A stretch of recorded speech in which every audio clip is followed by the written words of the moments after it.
बिना पियाज रसुन आज आम प्रस्तुत करवा पोटल आलू झोल किंतु आम आज झोल प्रस्तुत करवा किंतु पार्टी की स्वाद आसव कोरमार बिना कोरमार बटा मसला आज आम प्रस्तुत करवा गोटे नुआ शैली पोटल आलू झोल स्ट्रक्चर देखि जापे के स्वादिष्ट बनी तो आपण मैंने फुल वीडियो को वाच करूँ तो चलतु लेट नक रेसिपी प्रस्तुत करवा आशा कर आज वीडियो आपण पसंद आसो। नमस्कार जय जगन्नाथ झिली कुकिंग को आपण मानक अनेक अनेक स्वागत। प्रथमे आम चलतु कि आलू नवा आलू को ये भलसे मुझे 2 ରୁ 3 थर क्लीन कर धोई देती आपको आम प्रेसर रे 2 ରୁ 3ଟି सीटी देदेबा आपको आम साइड रखीदे आग प्रणाली आमर आम प्रस्तुत करवा। प्रथमे गोटे ये जार नवा ये नहीं मुझे 2टी टमाटो तो ये आपण मैंने चाहिए मुझे जेहेतु बिना पियाज रसुन प्रस्तुत करुँची तो ये रसुण को पुणी पियाज को स्किप कर चाहिए करें।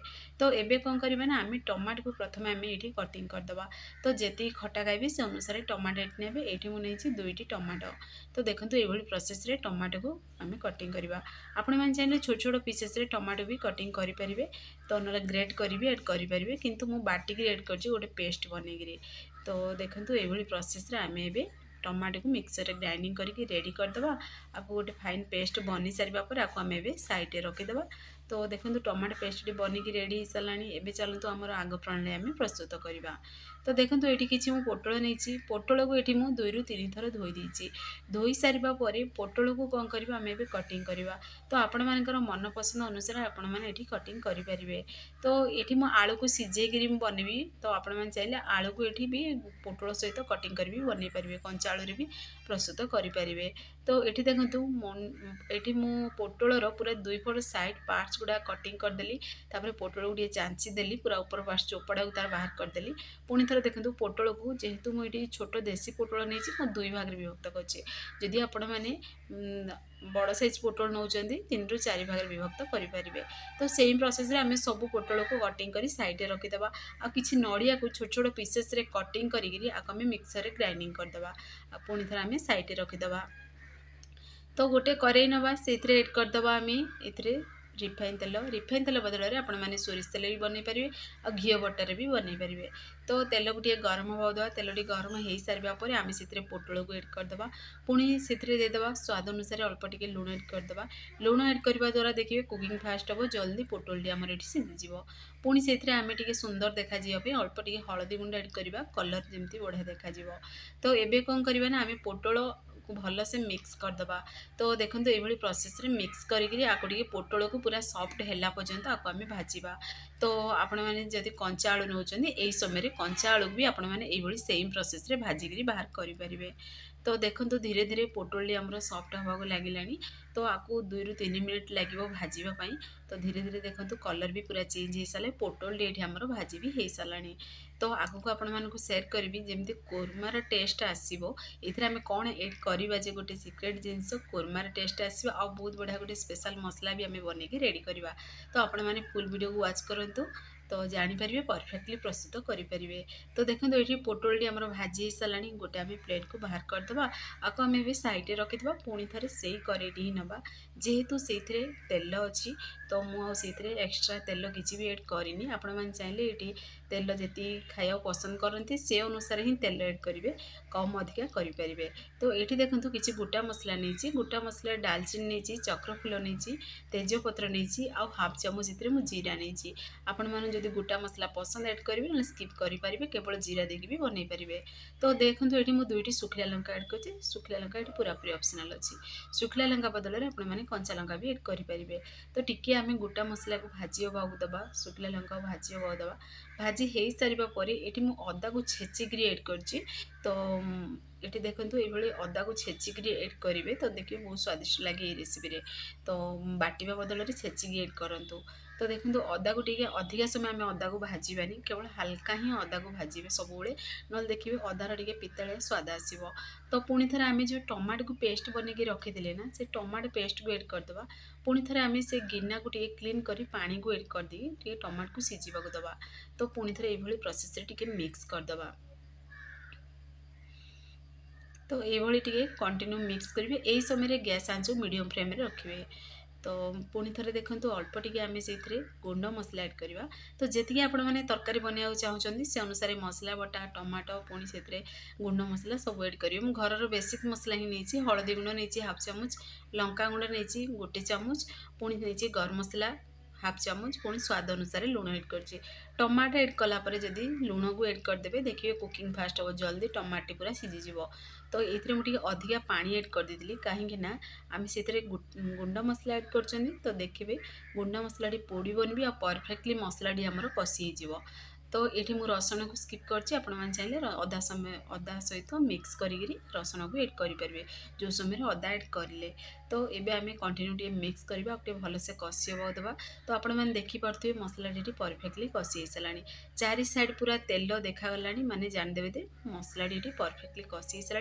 आ देखो मसला केते बढ़िया पूरा बनी टेक्सचर देखो पूरा ये जमी खदरा पेस्ट बनी बहुत बढ़िया टेस्टी भी लगुला। तो आपण मैंने तरीकार घरे निश्चय ट्राए करूँ। आ छोट छोट टिप्स भी आपण मानक शेयर कर सब टिप्स को फॉलो करके बनइबे परफेक्ट बनिकी रेडी हम। तो पुणी थे देखो से नड़िया पेस्ट को आम से ऐड करदे, पुणी थे आउ टे पानी को से ऐड कर भलसे टे मिक्स करदे। देखिए ये नड़िया पेस्ट जब ऐड करेंगे ना आपण मैंने तो बिना कोरमार भी कोरमार स्वाद आसो बहुत स्वादिष्ट लगे खायापी। पुणी आगू आउ गोटे मसला भी आम तर बनईकरी आम ऐड करवा। तो आपण मैंने फुल वीडियो को वाच करूँ।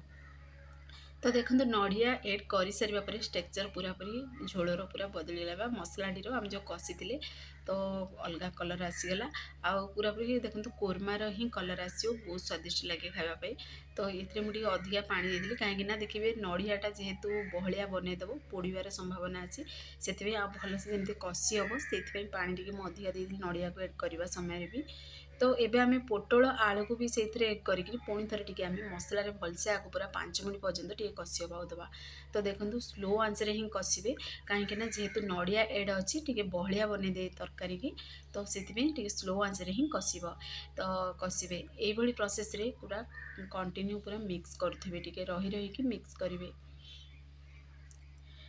तो आपण मैंने चाहिए ये भजा भी बनई खाईपर कषा जमी पानी को न ऐड करी जेहेतु मुझे झोल प्रस्तुत करछि तो मुझे आगू पानी ये ऐड करी किंतु आपण मैंने ही कषा बनई खाइबे ना बहुत स्वादिष्ट लगे। आ रेसिपीटी आपण मैंने भात सहित भी खाईपर रुटी सहित भी खाईपर मंदिर पर ही बास्ना आसो खाइबा भी बहुत स्वादिष्ट लगे पूरा घर कंपी उठे ये जदि रेसिपीटी आपण मैंने जो समय बनाऊे। तो पुणी थे आउ टे आम राग खटा सबको बैलेंस करने आम से ऐड करदे चीनी हाफ चामच में ऐड कर पूरापूरी ऑप्शनल अच्छी आपण मैंने चाहिए ऐड करेंगे ना स्किप भी करेंगे। तो पुणी थे चीनी को भी ऐड करी आम भलसे टे मिक्स करदे। तो देखो ग्रेवीटा पूरा बहलिया बनीगला। तो यही समय आम ऐड करदे गरम गरम पानी सब बेले गरम पानी ही ऐड करेंगे। जदि देखिए ठंडा पानी ऐड करेंगे ताले पांचिया स्वाद आसो एते खाइबा को स्वादिष्ट लगे किंतु गरम पानी ऐड करने द्वारा कौन हम ना देखिए कुकिंग भी फास्ट हम आउ स्वाद पांचिया स्वाद भी आसबनी। आती आपण मन ग्रेवी दरकार से अनुसार पानी ऐड करेंगे जेहेतु ये नड़िया ऐड अच्छी तो बहलिया बनीज से प्रति टे ध्यान देवे। तो पानी को ऐड कर सारा पर पुणी थे टी आम भलसे आपको मिक्स करदे गैस आंच को पूरा मीडियम फ्लेम रखी प्रस्तुत करवा। तो ये मु काजू मगज सब स्किप कर देछि। तो आपण मैंने चाहिए काजू मगज भी ऐड करेंगे किंतु जेहेतु आज आम बिना किसी काजू मगजर कोरमा प्रस्तुत कर स्किप कर। तो ये कौन करवा कभर को टे बंद करदे 5 मिनट पर्यंत स्लो आंच बनवा देवा। से भितर देखो आम मुझे कि 2 ରୁ 3ଟି मु सुखिला लंका अल्प टिके जीरा को भाजी देछि।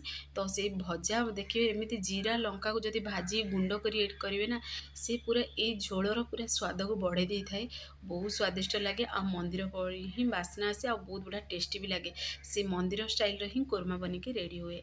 तो देखो आपण मानक पुणी थर कभर को भी बाहर कर देखुची केते बढ़िया बनिकी आमर ये पोटल आलू झोलटी बनिकी रेडी हो सारी पोटल आलू तरकारी बनिकी रेडी हो सारी। आ देखो देखा ये जमती सुंदर ना खाଇବା भी बहुत स्वादिष्ट लगे पुणी से खाइबा समय नड़िया देखिए बिल्कुल माने नड़िया तो पाटिकी लगे किंतु देखिए नड़ियार टी हल्का स्वाद रहा बहुत बढ़िया स्वादिष्ट लगे पुणी से आउ टे टेस्ट को बढ़ापी आम जीरा लंका गुंड करके ऐड कले पुणी आउ से आउ टे टेस्ट को बढ़ाया कस्तूरी मेथी ये पूरापूरी ऑप्शनल अच्छी आपण मैंने चाहिए एड करेंगे ना स्किप करेंगे जेहेतु आम ए लंका गुंड एड करते तो जी राग खाइबे से अनुसार ये शुखिला लंका को भाजिक एड करेंगे ना शुखिला लंका को ये स्किप करी आपण मैंने केवल जीरा को टे भाजिक एड करके देखूँ देखिए रुटी सहित नान सहित भात सहित ना पूरा जमिब बहुत बढ़िया टेस्टी लगे रेसिपीटी तो आपण पाखर भी देखुँ देखूँ केते बढ़िया टेक्सचर भी आसी तरकारी देखा जमी सुंदर लगुच खाଇବା भी बहुत स्वादिष्ट लगे तो आपण मैंने तरीका घरे निश्चय ट्राए करूँ फ्रेंड्स आपण मैंने वीडियो जदि पसंद आसो सांग मान सेयार करूँ लाइक करूँ चैनल जदि नुआ अच्छा चैनल को मोर सब्सक्राइब कर दिंतु बेल आइकन क्लिक कर दिंतु मोर सब वीडियो नोटिफिकेशन प्रथम आपण मानक पहुँचो मुझे इजी इजी वीडियो नहीं आसबि आपण मैंने देखिए घरे निश्चय ट्राए करूँ तो तरकारी देखो आम बनिक रेडी हो सारा मुझे गैस पेन को ऑफ करदेली आउ 3 ରୁ 4 मिनट पर्यंत टिके तरकारी को सेट होगा देली 3 ରୁ 4 मिनट पर आपण मैंने गोटे मो प्लेट को बाहर कर देखूँ देखूँ केते बढ़िया तरकारीर टेक्सचर देखिए आपण मैंने जानीपे अधिक ये किसी भी माने गुंड मसला तो अधिक ये किसी भी ऐड होनी बटा मसला भी आम किसी भी अधिक ऐड करना किंतु ध्यान रखिए जी आपण मैंने तेल खाइबे से अनुसार तेल ऐड करेंगे आउ मसला जी खाया पसंद करती से अनुसार ही ऐड करेंगे आ मुझे बिना पियाज रसुन प्रस्तुत करछि आपण मैंने चाहिए पियाज रसुन भी प्रस्तुत करेंगे फ्रेंड्स आपण मैंने जदि फेसबुक पेज देखुं ताले फेसबुक पेज मोर फॉलो करूँ इंस्टाग्राम रे देखुले ना फॉलो करने को जमार भूलतुनि तो फाइनली देखूँ आमर आलू पोटल रेसिपी बनिकी रेडी हो सारा आपण मैंने घरे निश्चय ट्राए करूँ आपण मानकर अनुभूति मो सहित सेयार करूँ आ कौ जिलूर देखुं ना मत निश्चय कमेंट माध्यम जनातु मत भी खुशी लगे मो वीडियो केत दूर पर्यंत पहुँचुची तो देखो फाइनली आमर पोटल आलू रेसिपी प्रस्तुत हो सारी आ कैमेरा सामने आपण मानक देखुँ टेक्सचर देखो बहुत बढ़िया स्वादिष्ट भी थिला तो आपण मैंने पर्वपर्वाणी आगू बहुत सारा आसुची तो ये तरीका घरे थरे मात्र ट्राए करूँ दुईटी ये आपण मानक सीक्रेट ट्रिक मुझे सेयार कर छोट छोट टिप्स भी ये मुझे सेयार कर सब टिप्स को फॉलो करी आपण मैंने घरे निश्चय ट्राए करूँ तो से पर्यंत रोचे पुणी एक नुआ रेसिपी नहीं आसबि नमस्कार जय जगन्नाथ।